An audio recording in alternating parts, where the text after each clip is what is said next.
I agreed to go to Atlanta, everything is history after that.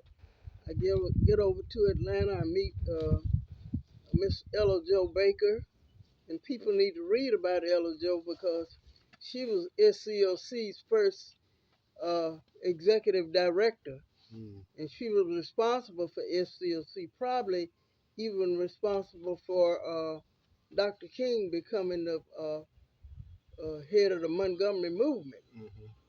But they don't talk about her as a male chauvinist type thing. And they didn't treat her very well. But she had been in the civil rights movement for years. Bide Rustin had hired her as a field secretary, and she went around the South and everywhere meeting with folks. When we needed some contacts, we got her. But when I got to Atlanta, I met her, and then I met Julian Bond.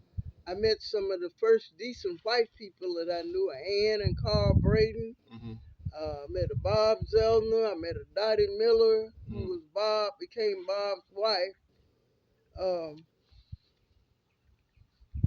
I met Jim Foreman, who was head of Student Nonviolent Coordinating Committee. I met several people, and I also learned some things from all of these folks. Okay. And we didn't have in Birmingham. We had Reverend Shuttlesworth, but we didn't have a SCLC project there. So consequently, what happened is I ended up working with them because they were in Birmingham, and I began to learn a lot of things about life and about what we could do now. In terms of the nonviolence, I believed in self-defense, but after looking at the situation, uh, it was better that we use nonviolence as an approach, because what happened is if we had went out with guns, they would have considered us a mob. Everybody get killed. But with nonviolence, we were able to expose ourselves to the community and other people around the world. Now, a lot of people also think that Dr. King didn't invent nonviolence. It was done by Gandhi. Right. Out of the East. Gandhi. He was the first one that tried it and developed it. And then Reverend Jim Lawson, was the one who told Dr. King about it. Right. You see, um, the thing is, as I went along, I began to learn more and more, and also have a certain type of discipline. We didn't have people come to our demonstrations being violent because we knew who was going to be there. You can't do that on the internet. Right. You don't know who might show up. Right. And if people do show up, you need to make sure they don't have weapons or come there to do. If they want to do a demonstration and do violence, then they need to get with another group. Right. You don't want to identify yourself with these people because they're causing trouble for you. Right. Right. They come in there and shoot up everybody. You see, they already organized. They already got a police force. They already organized. And you got to get organized. You can't fight that. Miss The Avery, best way you can fight it is nonviolent. That's right. Miss Avery, one final thought. We've already talked about this offline. Give a message to all of the younger people in America, especially younger black folks who feel that they are not being heard and their vote does not count. They figure they ain't being heard because they ain't been heard on the internet and stuff. See, you got to go to the community and talk to people one at a time. That's how you get heard. See, and getting heard ain't enough. You got to take some action. There are basic things in your community that you can do to inspire and also get other people recognize what you're doing. Mm-hmm.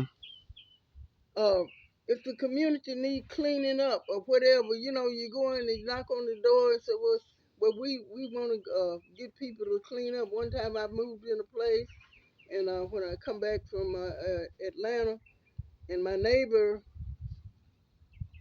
was a white lady. Her husband was a deputy sheriff who had retired. Mm-hmm. And she came to me and she said, she saw me, she said, how about picking up the paper?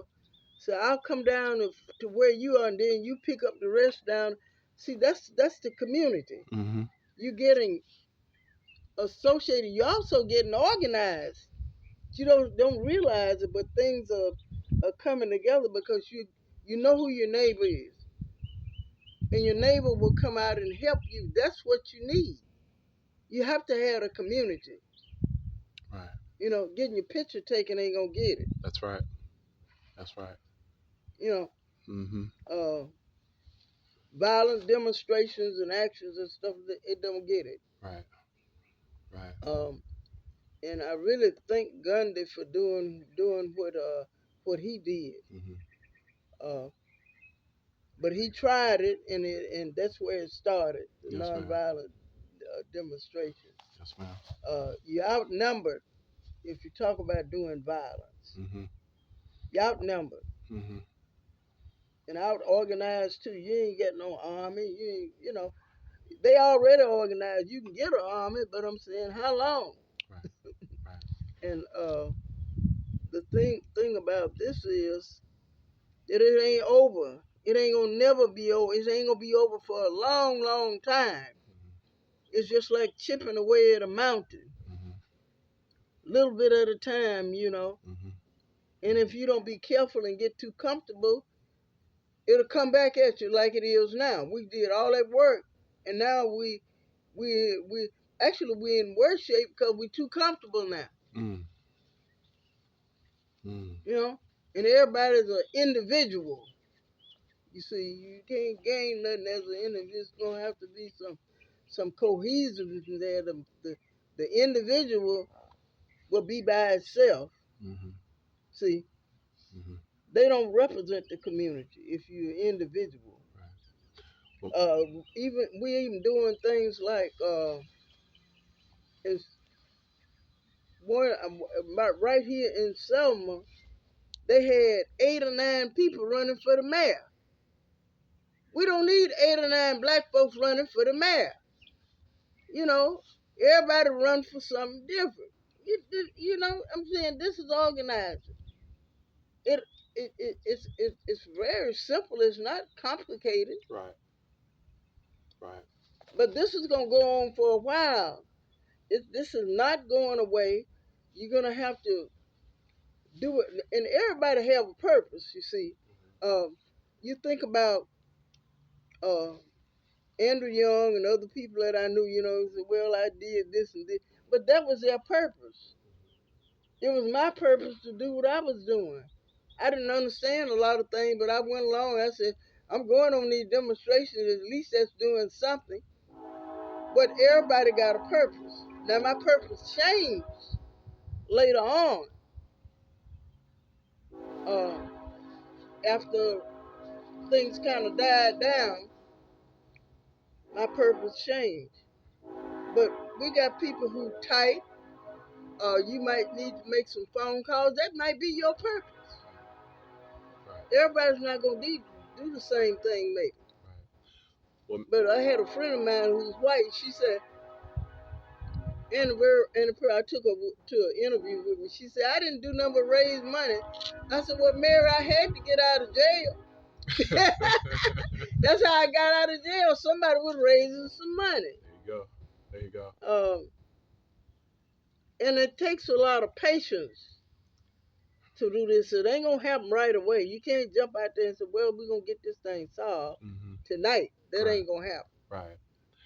Miss Avery, I can be with you all day absorbing your knowledge and your encouragement, but we do have to, for now, in the interview. I do want your final thought for are young folks though? Well, I'm talking about not just young and old. Everyone have a purpose, Right. and we need to have more cohesiveness. Right. We don't have it, you know, Mm-hmm. and that's not good. Um, if you want to get something, you need a lot of people doing different things, and some doing the same thing. Mm-hmm. The young people, uh, I was young then, Yeah. but I followed the other folk. I didn't try to lead them; I followed them. There you go. And I got so much knowledge now, you'd be surprised at what I can do. I'm saying I know it. I can compete with the best. Right. Yeah. Right. Right. Right.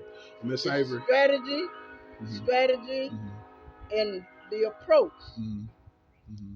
Now, if you go on a demonstration, don't go out there half naked, cause then that's you're gonna get you're giving the people another impression. You see what I'm getting at? Right.